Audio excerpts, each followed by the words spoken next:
I know my friend will yield to a few clarificatory questions by way of interpolation.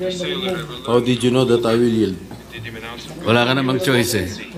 Gladly, Mr. President, I feel honored and Mr. President, I want to know if the Honorable Senator is also aware of several falling bridges before this bridge subject matter of his speech. I am not fully aware of any bridge that has collapsed. May I... But here, I just my staff just gave me a list of the bridges that had collapsed in October 28, 2024. The Magapi Bridge in Balete, Batangas collapsed allegedly due to strong flood currents and the large number of uprooted trees carried by the water during Typhoon Christine. And the Bantilan Bridge, a 30-meter concrete span connecting Batangas and Quezon, allegedly collapsed on October 29, 2022, allegedly due to raging river currents and floods. And the Carlos Romulo Bridge in Bayambang, Pangasinan collapsed on October 20, 2022. The collapse was allegedly caused by two overloaded dump trucks that exceeded the bridge weight capacity. And the Borja Bridge collapsed on June 16, 2022. This was allegedly caused by a 12-wheeler dump truck that exceeded the bridge's weight limit. And the Loay-Clarin Bridge, I think this is in Bohol, which spans the famous Lobok River. And this resulted in 4 fatalities and 18 injuries. And the bridge under construction in Colafu, Magsaysay, Marilog District, Davao City, collapsed on February 18, 2022, while workers were filling its floor with fresh concrete. And lastly, the steel bridge collapsed in Barangay San Isidro, Mahayhay, Laguna, on January 29, 2022. That's all, Mr. Chair. So, Mr. President, I think the Honorable Senator will agree that we're fast becoming a country of falling bridges. I agree with you, my good friend, Senator Marcoleta. In regard to this bridge in Isabela, subject matter of your speech, Mr. President, wala bang weighing scale or weighing station or weighing facility na itinalaga ang local government or national government para sa ganon yung lahat ng dadaan ng mga behikulo? Kasi, Mr. President, alam naman natin na Isabela ay agricultural economy. It consists something like 29.8% agriculture products at 25% industry. Kaya kinakailangan po siguro merong tagatimbang sa lahat ng mga truck na dadaan. Napakasimple naman sigurong problema ito. Bakit wala man lang nakaisip na maglagay po ng isang timbangan doon para sa mga sasakyan na dadaan? Sa aking pagkakalam po, Ginoong Pangulo, ay wala pong weighing bridge na nakalagay po rin sa Kabagan Santa Maria Bridge. Kaya siguro bigla na lang pumasok itong overloaded na truck na nag-weigh ng 89.63 metric tons. Kaya po bumagsak, overweight to ng 43 metric tons. Kaya siguro bigla akong bumagsak ang tulay ng Kabagan na Santa Maria Bridge, Ginoong Pangulo. Binanggit po ninyo sa inyong speech, Mr. President, Your Honor, na ang isa sa nakadidismaya matapos ito'y maimbestigahan sa pangunguna ng ating kasama, Senator Alan Peter Cayetano, ay nabahala po kayo na malinaw na may kawalan ng pananagutan mula sa mga taong responsable sa pagpapatupad ng proyektong ito. Tama po ba yung aking narinig? Tama po kayo, Ginoong Pangulo. Ibig bang sabihin po ay hindi natukoy ng investigasyon ng ating kasamahan ang mga responsableng tao na mayroong kasalanan dito sa bagay na ito? Ginoong Pangulo, ang sa pagkakalam ko, fact-finding lamang po ang ginawa ng Yun nga po. DPWH. Dahil At wala pong fact-finding- mga pangalan na binanggit. Ngayon, kung ako po itatanong ninyo kung sino-sino po ang magiging responsable, sasabihin ko po sa inyo kung sino-sino po itong mga ito. Salamat po, Mr. President, Your Honor, kasi po meron kayong binanggit dito na dalawang Assistant Secretary ng DPWH sa panahon na ginagawa ang proyektong ito na nakatalaga sa Region 3 o Region 2 at 3 undersecretaries naman ang malinaw na meron ding control sa budget at supervision sa panahon na ito'y ginagawa. Tama po ba? Tama po kayo, Ginoong Pangulo. Para po malaman ng ating kapulungan, maaari po bang sabihin natin kung sino po itong mga taong tinutukoy po ninyo, Mr. President, Your Honor? Maraming salamat, Ginoong Pangulo. Nagtanong na rin po kayo kung sino-sino po itong mga tao. Hindi ko nabanggit sa aking privilege speech. Subalit nagtanong po kayo, mapipilitan ko pong ibulgar kung sino-sino po itong mga taong responsable sa pagbagsak nitong sa pag-collapse nitong tulay sa Kabagan, Santa Maria. Unang-una, si Assistant Secretary for Regional Operations in Luzon, Loretta Malaluan. She succeeded Neri Bueno, now Asik Bueno, as Regional Office Region 2 Director. The time when the bridge project was already facing structural problems.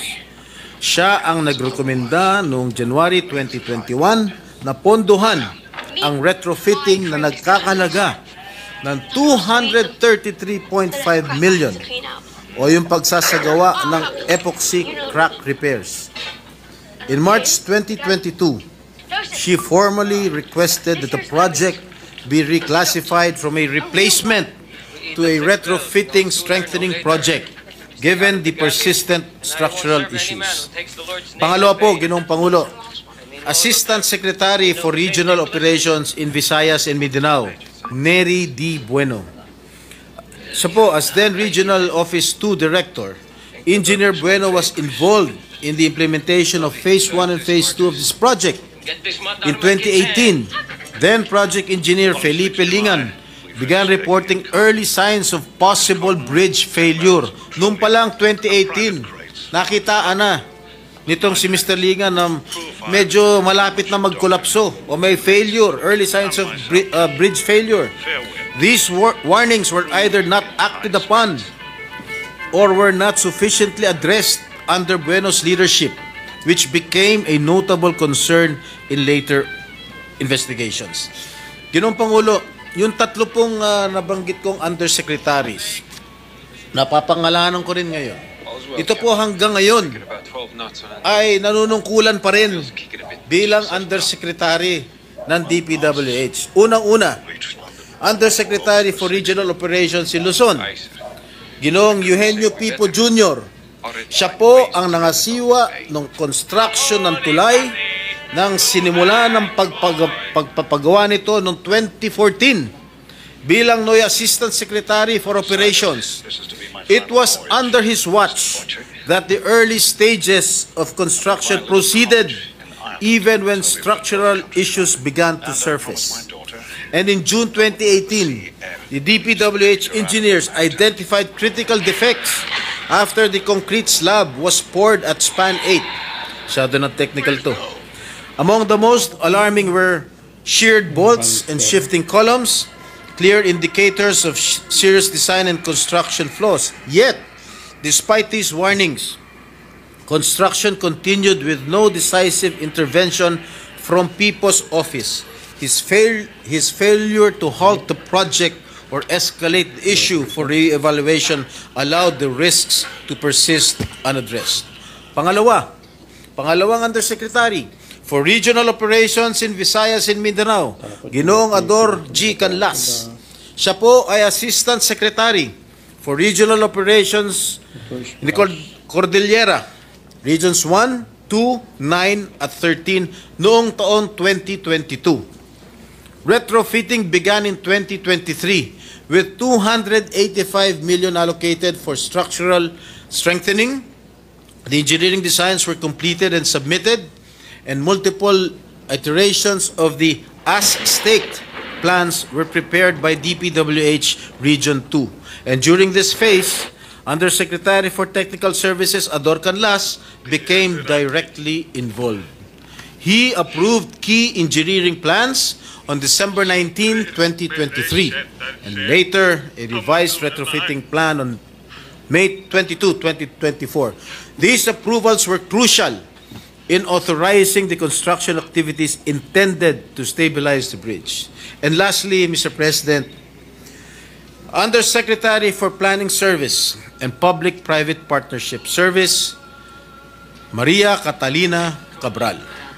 Ang kanyang opisina ang nag-aproba para pondohan ang isinagawang kontrobersyal na retrofitting ng tulay na dapat ang kontraktor ang gumastos dahil nasa ilalim ng warranty period.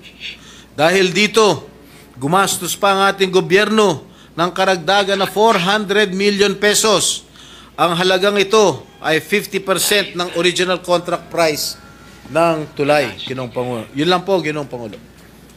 Mr. President, tatlong undersecretaries, ibig bang sabihin ito, may basbas ito sa kanilang secretary, Mr. President? Well, that sa aking palagay, command responsibility po yan. Hindi naman po kikilos itong mga undersecretary kung wala hong basbas ang namumuno.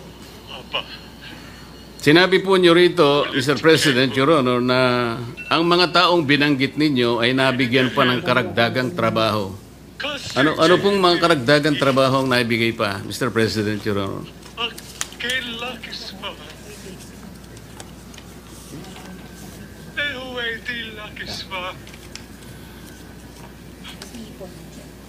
Habang binabasa po ninyo yan, karagdagan sigurong impormasyon, Mr. President, mayroon po akong nabasang isang parang briefing na dalawa po sa binanggit yung undersecretaries parang nagkaroon po ng pagbabago, atas ng panibagong katungkulan, nagmula mismo sa tanggapan ng DPWH. Tama po kaya yun? Tama Mr. po kayo, President, Your Honor? Tama po kayo, Ginoong Pangulo. Nasaan? At binanggit din po ninyo sa inyong speech, Mr. President, Your Honor, na tila kayo'y nagsususpecha at maring sila pinatutungkulan ng Pangulo nung sinabi niyang mahiya naman kayo. Ano po ang pinagbabatayan niyo rito? Malamang itong sinasabi ng ating Pangulo na pinatutungkulan ng ating Pangulo na mahiya naman kayo. Palagay ko, ito po yung mga opisyalis ng DPWH na kasangkot o kasabwat sa pagpapatayo nitong collapsed bridge na ito sa Isabela. Siguro po ang mas tamang isipin natin, ilan lang siguro sila sa pinatamaan ng Pangulo. Kasi nung sabihin ng Pangulo po ito, Mr. President, nakaharap po siya sa Kongreso eh. Napakarami pong kontraktor doon eh. Kayo po nakakaalam nun dahil kayo po nanggaling sa House of Representatives. Hindi po, tinatanong ko po kayo kung kayo isang ayon na maaring mas marami ang pinatutungkulo ng Pangulo. At hindi lamang po bagsakan ng tulay ang pinag-uusapan doon. Mr. President, hindi po ako makakasagot niyan sapagkat hindi po Bakit naman po hindi kayo makakasagot? Hindi po ako nanggaling po ng tanong ko sa inyo. Sa House of Representatives. Kayo po nanggaling sa House of Representatives. Malamang kayo po nakakaalam kung marami po ang pinatutungkulan ng ating Pangulo, Ginoong Pangulo. Talagang marami. Ako po, sinasabi ko sa inyo, marami pong kontraktor doon. Ang tanong ko lang kung kayo sumasang-ayon sa aking pananaw. Ay yes, sumasang-ayon po ako sa inyong pananaw. Ayun. Kung kayo po ay naniniwala, maniniwala rin po ako. Mr. President, Your Honor, di ba pangkaraniwan pagka meron po tayong itinatayong isang infrastructure, lalong-lalo na po yung mga vertical infrastructure. Malimit po nating nakikita, nakatabi po yung meron pong parang banner yung, anong tawag doon? Yung COA. Meron billboard po ang COA. Billboard. na kung saan nakalagay yung ilang mga detalye, pangalan ng proyekto, minsan po pangalan po ng politiko nandun. yung halaga ng proyekto, yung description hanggang saan, di ba? Yung contractor kung sino yon.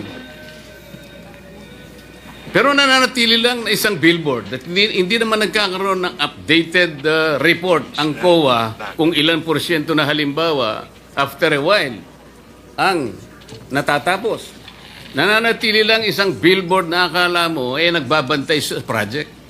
Tama po kayo. Kaya ko po tinatanong ito, Mr. President. Nangyari po ito sa Misamis Occidental. Nagtayo ng isang irregular na proyekto. Sa pondong-pondo pa lang, Mr. President. Saan ka nakakita ng isang housing project ang pondo manggagaling sa DPWH?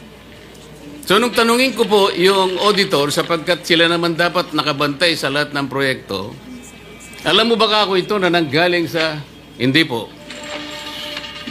Alam mo pa rin ba ako na yung titulo na pinagtayuan ng project na yan ay hindi pag-aari ng syudad? Hindi rin po. Wala ba kayo akong pakialam? Dahil kayo po ang security guard ng pera ng gobyerno. Nakikialam po. Kailan po kayo makikialam? Pagka po tapos na ang project. Akala ko baka ako ang COA ay merong preventive measures, action. Ibig mo sabihin ka ako pag natapos ang project, natapos na po talaga ang project, ngunit ang titulo po ay pag-aari ng mga pribadong mga mamamayan. Nang tanungin ko po siya, sino ang may-ari ng project? Wala pong maisagot. Ngayon po, itong ang inyong privilege speech, Mr. President, Your Honor, ay salamin lamang ng isang napakalaking anomalya na nagaganap sa ating bansa. At salamat po sapagkat kahit na ito po ay isa lamang sa mga bagay na maaaring makapagbigay po ng alalahanin sa ating mga mamayan sapagkat ito ay pera ng bayan, lalong-lalo na po yung binabanggit ninyong mga opisyal ng pamahalaan na parang kasangkot pa sa mga pangyayaring ito, na maaaring ang pwesto po nila ay nagpalipat-lipat sa ilang mga lugar sapagkat ito pong mga listahan ng mga bumagsak na tulay. Kung makikita po nyo yung tatlo sa binanggit nyo, sa Luzon po eh. Sa Makatwid po, ulit-ulit po ito. Parang napakasama pong pagsasalamin. Kagaya po ng ginawa ninyo, sabi nyo, ito pa naman ay isang symbol of strength and connectivity. Parang nasira po yung simbolo na yun, Mr. President, Your Honor. Ano po ang iniisip po ninyong gawin, Mr. President, Your Honor? Sana po ay maimbestigahan po itong sa lalong madaling panahon. Inimbestigahan na po ng ating kasama. Dito po sa inyong committee, sa Blue Ribbon Committee, sapagkat ang involved dito ay mga opisyales ng ating gobyerno. Lalong-lalo po sa, of course, sa DPWH. At masagot ko lang po yung inyong katanungan kanina dun sa mga undersecretaries na nabigyan pa ng karagdagang trabaho. Kung kumari lang po, Ginoong Pangulo.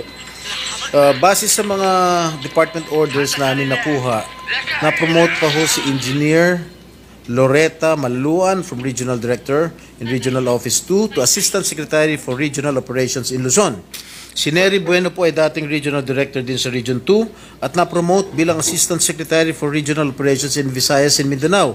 At si Eugenio P. po ay dating ASEC lamang bago naging Undersecretary. Ganon din po si Yusek Ador Canlas. Salamat po sa impormasyon, Mr. President, Your Honor. Meron po kayong binanggit na retrofitting. Ang ibig po nyo sabihin, Mr. President, Your Honor, ito pong tulay ng Kabagan na ito ay maliban po sa ito'y ginastusan ng pamahalaan, yung retrofitting, ginastusan pa rin po ng ating pamahalaan. Opo, ginastusan pa rin po ng ating pamahalaan. Pagkatapos po ng dalawang gastusan, ito po ay bumagsak.